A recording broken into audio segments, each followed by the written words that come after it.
আরও একটা নতুন দিনের সাথে নতুন সকালের সাথে হাজির হলাম তোমাদের কাছে। Good morning, welcome back to our channel. আশা করবো তোমরা প্রত্যেকে ভালো আছো, আমিও ঠিক আছি, প্রমিও ঠিক আছে। সকাল সকাল ঘুম থেকে উঠে তো আমার একটাই কাজ, রান্নাঘরে চলে আসে। আর কাপ থেকে কিন্তু আমি চা খাচ্ছি না, খাচ্ছিলাম গরম জল। জলটা একটু বেশি পরিমাণে গরম করে নিয়েছি যাতে তাড়াতাড়ি ঠান্ডা না হয়ে যায়, কারণ আমি জানি কাজ করতে করতে জলটা একবারে আমি খেয়ে নিতে পারবো না ওইরকম, তাই জন্যে। তো গলায় লাগছিলো, বেশ ভালো লাগছিলো, মানে গলাটা ব্যথা ব্যথা হয়েছে, তো ওই জন্য আমি গরম জলটা খাচ্ছিলাম আর কি। সকালটাতে একটু গরম জল খেলে আরামও লাগে। এদিকে আমি ধনেপাতার ডালটা করবো আর কি, তাই জন্য দেখো ডালটা সেদ্ধ করাই ছিল, ফোড়ন দিয়ে জাস্ট জল দিয়ে এখন কাটা দিয়ে নিয়ে তারপরে নুন, হলুদ, ধনেপাতা পরিমাণ মতো দিয়ে ফুটিয়ে নিলেই ডালটা রেডি হয়ে যাবে। ওই সকালবেলা সেদ্ধ করা ওই জিনিসটা টাইমও লাগে, আর তার থেকেও বড়ো কথা সবাই ঘুমায়, নিস্তব্ধ এলাকা পুরো, তার মধ্যে যদি এখন প্রেশার কুকারে সিটি পড়ে কেমন লাগে বলো। পাশে আমি ভাত বসিয়ে দিয়েছি, আর ভাতের মধ্যে দিয়ে দিয়েছি একটা ডিম সেদ্ধ। তো এই দিকটা মোটামুটি ডাল আর ভাতটা হয়ে গেলে, ডালটা নাবলে আমি বসাবো তারপরে ঝিঙে আলু পোস্ত, যার জন্য আলুটাও কাটা রয়েছে, ঝিঙেটাও কাটা রয়েছে, পোস্তটা বাটাও রয়েছে। মানে মোটামুটি আমি না যতটা পারি ততটা রেডি করে রাখি, আমাকেই করতে হবে আগের দিন আর পরের দিন। তো আমারই পরের দিন আর কি সুবিধা হয়, তাহলে আমি গুছিয়ে কাজটা করতে পারি। ওই ছড়িয়ে ছিটিয়ে না আমার কাজ করতে এমনিও ভালো লাগে না, আমি ঠিক পারিও না ওভাবে, মানে আরও বেশি ভ্যাবাচাকা খেয়ে যাই যে কি করব না করব। আর এরকম যে মুছতে গিয়ে আমি কত ছাকা খাই তার তো ঠিকই নেই কোনো, সেসব নয় বাদই দিলাম। আর ধনেপাতাটা আমি কেটে নিয়েছিলাম, আর সকালবেলা না ওই ধুয়ে বাটিতে নিয়ে ওই সব হয় না, ধনেপাতাটা আগে ধুয়ে নিয়ে তারপরে দেখো আমি বোর্ডটাও, মানে চপার বোর্ডটাও বার করার টাইম পাই না, ওখানটা মুছে নিয়েছিলাম দেখলেই, তো ওখানটা থেকেই আবার ধনেপাতাটা দিয়ে দিই। আর এখনও দেখো জল শেষ করতে পারিনি, ডাল প্রায় হয়েই গেল, নিভিয়েও দিলাম গ্যাস। ওই আর কি, ওই জন্য আমি একটু বেশি করেই গরম করে নিয়েছিলাম, যাতে ওই আর কি এক চুমুক করে এরকম করেই খেতে পারি আর কি। ডালটা হয়ে গেলে কড়াইটাকে মেজে ধুয়ে নিয়ে ঝিঙে আলু পোস্ত বসাবো। আলুটাকে ভেজে নেব, ভেজে নিয়ে তুলবো না, কারণ আলুটা খুব যে তাড়াতাড়ি সেদ্ধ হয়ে যাবে এমন নয়, কারণ আমি একটু মোটা রেখে রেখেই কেটেছি যাতে ঝিঙেটা দিয়ে একেবারে কষাতে পারি, তাই জন্যে আর কি। ওই তুলে নেব, আবার করব, অত ঝামেলা সকালবেলা হয় না। ঝিঙেটা ওই যে তোমাদেরকে দেখালাম এক বাটি ঝিঙে কেটেছি, তো আমি তো দাঁড়িয়ে থাকি না, একটা কাজ করতে করতে লেবুটাও নিয়ে আসলাম, ফলটা কেটে ফেলবো আমি, কেটেও টিফিন বক্সে একেবারে ঢুকিয়ে দেবো। তো এইভাবেই তাড়াহুড়ো করে, মানে যতটা সম্ভব। তবে ঝিঙে পোস্ত আর ডালটা নাকি ভীষণ ভালো খেয়েছো আজকে, আর মাছটাও না টেস্ট ছিল। রুই মাছটা কালকেই নিয়ে এসেছিলাম, তোমাদেরকে তো বললামই যে ওই আন্টিটার কাছ থেকে এনেছিলাম। তো যাই হোক, আমি বলছিলাম না যে যতদিনই আনি না কেন মাছ ভালোই হয়, খারাপ হয় না খুব একটা। তো যাই হোক, সকালবেলাটা না আমার এরকম হাড়ির মতো মুখটাই থাকে, হাসি হাসি মুখটা নিয়ে তোমাদের কাছে আসতে পারি না আমি। কারণটা ওই যে নিজেকে তুলে নিয়ে এখানে দাঁড় করানো একটা স্ট্রাগলের ব্যাপার থাকে সকালবেলা। সত্যি কথা বলতে না অত সকালবেলা চোখ খুলতে মানে একটু আলসেমি লাগে, তবে আমি দেখেছি যে সবটা হয়ে যাওয়ার পর মানে ঘুমটুম কেটেই যায় কাজ করতে করতে, তো ভালো লাগে কাজ করতে বেশ। আর যারা আমার নতুন বন্ধু তাদের কাছে একটাই রিকোয়েস্ট থাকবে, যদি ভালো লেগে থাকে তাহলে প্লিজ সাবস্ক্রাইব করে পাশে থেকো, লাইক শেয়ার কমেন্ট করতেও কিন্তু তোমরা ভুলো না যে ভ্লগগুলো কেমন লাগছে বা কিছু। যদি মনে হয় যে ভ্লগ একটু বোরিং লাগছে তাহলে বলবো দেখো ডেইলি রুটিনে আমি কী বা দেখাবো, কোথায় বা যাবো, যেটুকু আমার মনে হয় ঘুরিয়ে ফিরিয়ে করা যায় সেটুকু আমি অবশ্যই আমার তরফ থেকে চেষ্টা করি। তো যাই হোক, ঝিঙে আলু পোস্তটাও মোটামুটি হয়ে গেছে, এইবার মানে হচ্ছে আর কি, হয়ে যায়নি, পাশে ঢাকা দেওয়া। এবার আমি পাউরুটিগুলোকে সেঁকে নেবো, কারণ ওকে পাউরুটি, কলা আর ডিম সেদ্ধ দেবো সকালবেলা। তো একদিকটা নাবলে পরে একদিকটা মানে ভাত নেমে গেছে, তারপরে ওকে চা দিয়ে এসেছি বোধহয়, মনে করতে পারছি না। আর কী গরম পড়েছে ব্যাঙ্গালোরে, দেখো তোমরা আমাকে দেখলেই বুঝতে পারবে না, সকালবেলাও ঘামিয়ে যাচ্ছিলাম রীতিমতো, এত গরম পড়েছে।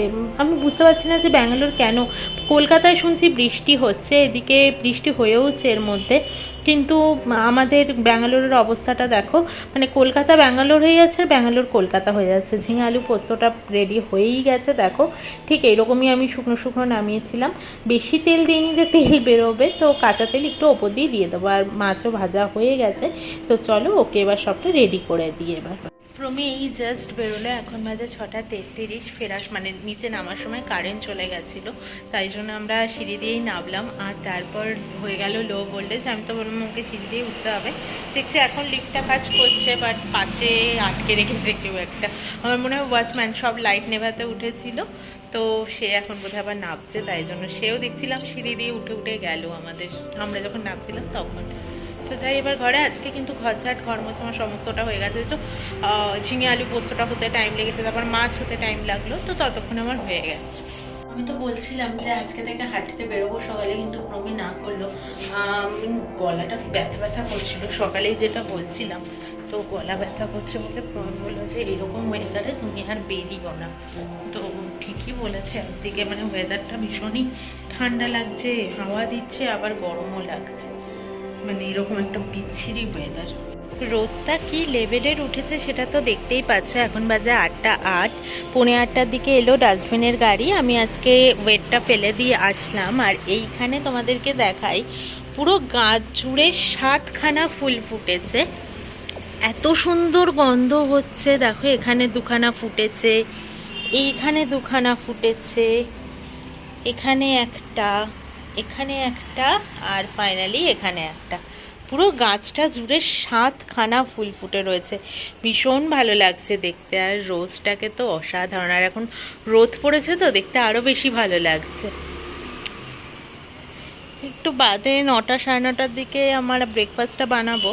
প্রমিটটা তো দিয়ে দিয়েছি, ব্রেড, কলা আর হচ্ছে ডিম সেদ্ধ।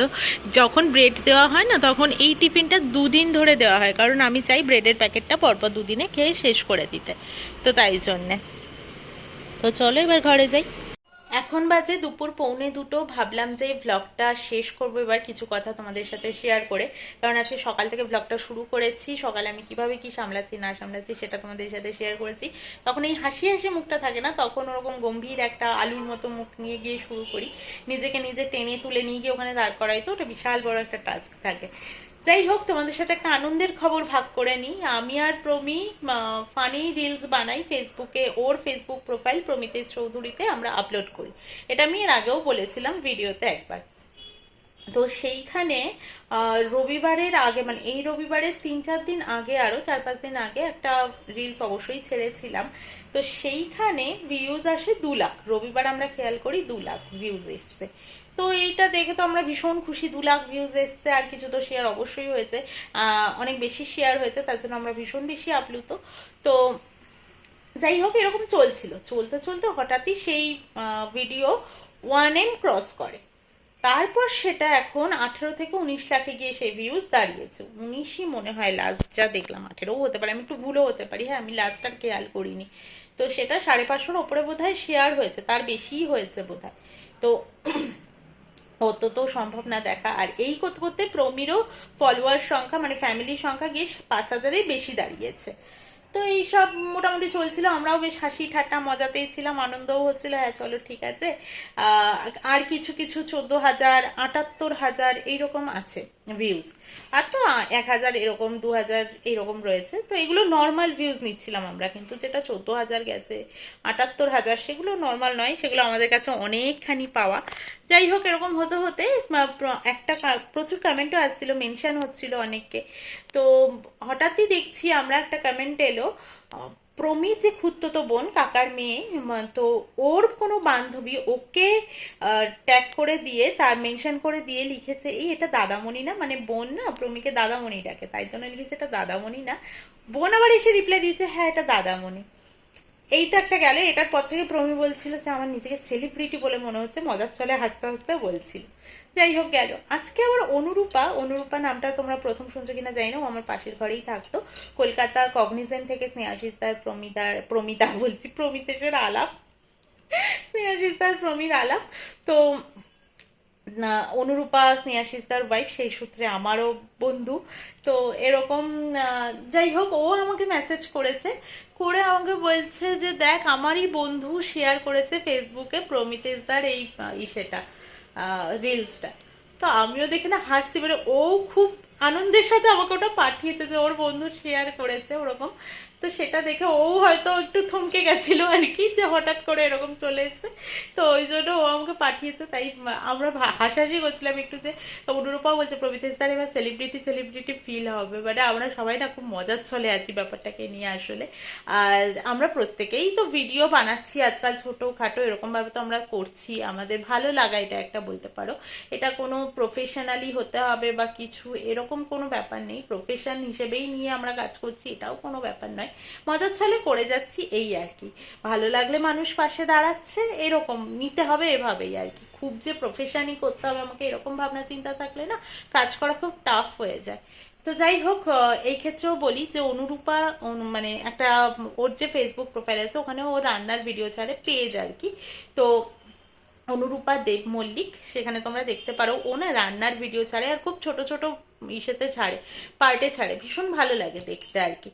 আর হচ্ছে স্নেহাশিসদার কথা কি আর বলবো, স্নেহাশিস মল্লিক নামে রয়েছে ফেসবুকে, ভীষণ ফানি ফানি রিলস ছাড়ে, আমার দেখতে তো ভীষণ ভালো লাগে, তোমরাও একবার দেখতে পারো যদি তোমাদের ভালো লাগে ফানি রিলস দেখতে, আমার ভীষণ ভালো লাগে, আমি তো দেখি।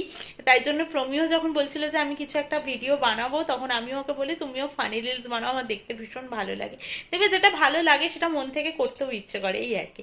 জানি না প্রমিরও ভালো লাগে দেখতে, ও সারাদিন ওইসবই দেখছে আর কি, না দেখলে আইডিয়া পাবে করতে। এই যে আমি ব্লগিং করছি, আমিও কিন্তু অনেকের ব্লগ দেখি, তবে একটা ব্লগ তৈরি করতে পারি, কারণ আমাদেরও একটু শেখার দরকার, যারা অনেক বছর ধরে বানাচ্ছে তাদের থেকেই শিখছি আর কি। তো চলো আজকের মতো টাটা, কালকে আবারও আসছি একটা নতুন ব্লগের সাথে।